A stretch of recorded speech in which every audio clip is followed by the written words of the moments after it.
दोनों बाप और बेटा कमरे से निकलकर उस कमरे का दरवाजा बाहर से बंद कर देते हैं और वो नागिन उसी कमरे में बंद हो गई थी। तब ही बंटी कबूतर और टुन्नू उस कमरे को आग लगा देते हैं, जिसकी वजह से वो नागिन भी उसी कमरे में जलने लगती है। बंटी कबूतर अपने मित्र मिट्ठू तोता के साथ जंगल की सैर को गया और जब वो जंगल पहुंच जाते हैं तो वो जंगल में फलों के पेड़ देखते हैं। अरे वाह, इस पेड़ पे कितने सारे फल और जामुन लगे हुए हैं। चलो हम कुछ जामुन तोड़ते हैं। दोनों दोस्त साथ बड़े पत्थरों से जामुन तोड़ने लगते हैं।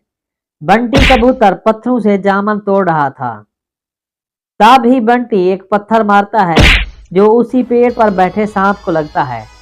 सांप को पत्थर लगने के बाद वो सांप तड़प कर नीचे गिरता है, पर उन दोनों पक्षियों को इस बात पर ध्यान नहीं जाता कि उन्होंने एक सांप को जख्मी कर दिया है। थोड़े समय बाद वो दोनों अपने अपने घरों को लौट आते हैं।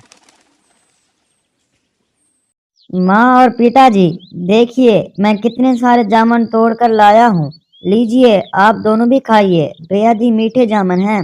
बेटा, जामुन को छोड़ो, पहले ये बताओ कि वो टुनटुनी कौन है जो अपने आप को तुम्हारी पत्नी कह रही है? टुनटुनी चिड़िया, ये कौन है पिताजी? तब ही टुनटुनी चिड़िया बंटी कबूतर और उसके माता पिता के सामने आती है। ये है बेटा वो टुनटुनी चिड़िया जो तुम्हें अपना पति कह रही थी। इसने हमें बताया कि तुमने एक सुनसान जंगल में टुनटुनी चिड़िया से शादी की है। हाँ, ये मेरे पति हैं और इसने मुझसे निकाह किया है और मुझसे निकाह करके मुझे वहीं छोड़कर आ गए। देखो बंटी, मैंने बड़ी मुश्किल से तुम्हारा घर ढूंढा है और यहाँ चली आई। ये क्या बकवास किए जा रही हो? मैं तो आपको जानता तक नहीं। आपको सब कुछ याद है। आप अपने माता पिता के सामने क्यों झूठ बोल रहे हैं? अरे मैं क्यों झूठ बोलूंगा? मैं तो आपको जानता भी नहीं। वो सब छोड़ो बेटा, ये इतनी प्यारी और खूबसूरत चिड़िया हमारे घर की बहू बनी है। ये तो हमारे लिए बड़ी खुशनसीबी की बात है। मैंने तो इस चिड़िया को बहू के रूप में कबूल कर लिया है। हाँ बेटा, ये बिटिया बड़ी प्यारी है। इसे घर की बहू मानकर हम तो बड़े धन्य हो गए। बेटा, इस टुनटुनी बिटिया ने हमें बताया कि वो एक अनाथ चिड़िया है। बेटा, तुमने अनाथ चिड़िया का हाथ थामकर बड़ा नेक काम किया है। बंटी, आप उस वक्त नशे में धुत थे, इसलिए आपको याद नहीं आ रहा है कि हमारा ब्याह हुआ है। बंटी कबूतर अपने माता पिता की बात मान लेता है और टुनटुनी चिड़िया को अपनी पत्नी के रूप में स्वीकार कर लेता है। इसी तरह एक हफ्ता गुजर जाता है।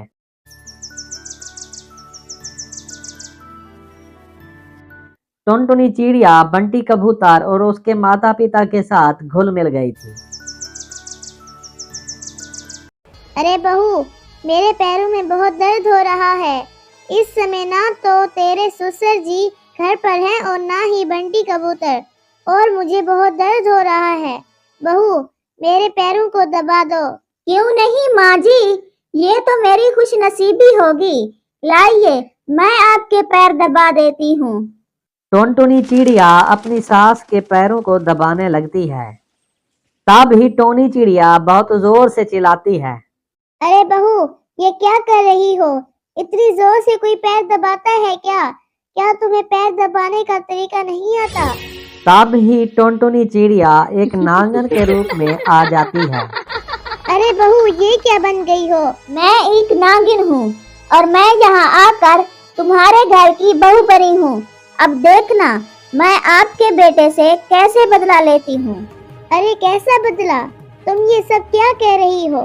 मैं एक जामुन के पेड़ पर बैठी हुई थी, तभी आपके बेटे बंटी ने मुझे एक जोरदार पत्थर मारा, जिसकी वजह से मैं बहुत जख्मी हो गई थी। तुम्हारे बेटे ने मुझे चोट पहुंचाई है। अब देखना मैं आपके बेटे से कैसे बदला लेती हूँ। ये बात सुनकर टोनी बहुत घबरा जाती है और वो वहाँ से उड़कर भागने लगती है। तब वो नागिन अपने वार से उस टोनी चिड़िया को मार देती है।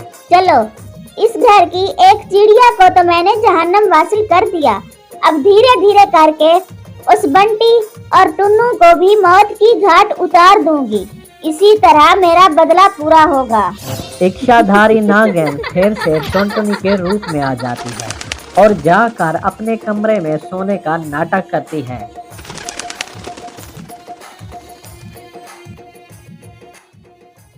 तभी बंटी कबूतर और टुन्नू अपने घर आते हैं। अरे बापू, माँ और टुनटुनी कहाँ हैं? घर में तो कोई दिखाई नहीं दे रहा। बेटा, लगता है बहू और टोनी अपने अपने कमरों में सो गए होंगे। कितनी रात हो गई है। चलो अब तुम भी जाकर अपने कमरे में सो जाओ, मैं भी अपने कमरे में जाता हूँ। बंटी और टुन्नू दोनों अपने अपने कमरों में चले जाते हैं। अरे टुनटुनी, तू सो गई? चलो मैं भी सो जाता हूँ, रात बहुत हो गई है। बंटी कबूतर अपनी पत्नी टुनटुनी के साथ जाकर सो जाता है। उधर टुन्नू भी अपनी पत्नी के पास जाकर सो जाता है। देखते ही देखते रात बीत जाती है। अगले दिन सुबह सवेरे, अरे टोनी, अरे उठो, सवेरा हो गया है। टोनी चिड़िया तो मर चुकी थी, लेकिन टुन्नू उसे बार बार आवाज लगाता है, पर टोनी चिड़िया उठ नहीं पाती। ये देखकर टुन्नू घबरा जाता है। अरे अरे टोनी, क्यों नहीं उठ रही हो? मुझे फौरन अपने बहू और अपने बेटे को बताना होगा। टुन्नू घबराते हुए अपने बेटे के कमरे में जाता है। वो जैसे ही कमरे में जाता है, वहाँ का नज़ारा देखकर टुन्नू के होश उड़ जाते हैं, क्योंकि टुनटुनी चिड़िया अपने नागिन के रूप में बंटी कबूतर के ऊपर बैठी हुई थी और बंटी कबूतर गहरी नींद में सोया हुआ था। ये देखकर टुन्नू बहुत घबरा जाता है और उसके हाथ पैर कांपने लगते हैं। ये नागिन कहाँ से मेरे बेटे के ऊपर आकर बैठ गई? अरे बंटी बेटा, उठो! अपने पिता की आवाज़ सुनकर बंटी कबूतर हड़बड़ा कर उठता है। वो जैसे ही नागिन को अपने ऊपर देखता है, उसके होश उड़ जाते हैं और बंटी कबूतर घबराकर अपने दोनों परों से नागिन को धक्का देता है और अपने पिता के पास घबराकर आ जाता है। पिताजी, पिताजी, ये नागिन कहाँ से आ गई हमारे घर में, और टुनटुनी कहाँ है? बेटा, मैं भी वही सोच रहा हूँ कि ये नागिन अचानक कहाँ से आ गई और बहू कहाँ है। बेटा, तुम्हारी माँ को मैं कब से जगाने की कोशिश कर रहा हूँ, पर वो उठ ही नहीं रही। तब ही वो नागिन वापस टुनटुनी के रूप में आ जाती है। ये नज़ारा देखकर दोनों के होश उड़ जाते हैं। अरे बाप रे, ये टुनटुनी चिड़िया ही नागिन है। अरे इसका मतलब है हमारे घर की बहू एक नागिन बन गई है। टुनटुनी चिड़िया वापस अपने नागिन के रूप में आ जाती है। हाँ, मैं एक नागिन हूँ और मैं यहाँ आकर तुम्हारे घर की बहू बनी हूँ। ससुर जी, जो आप अपनी पत्नी को जगा रहे हो ना, वो अब कभी नहीं उठ पाएगी, क्योंकि मैंने उसे जान से मार दिया है। क्या? तुमने टोनी को मार दिया? पर तूने ऐसा क्यों किया?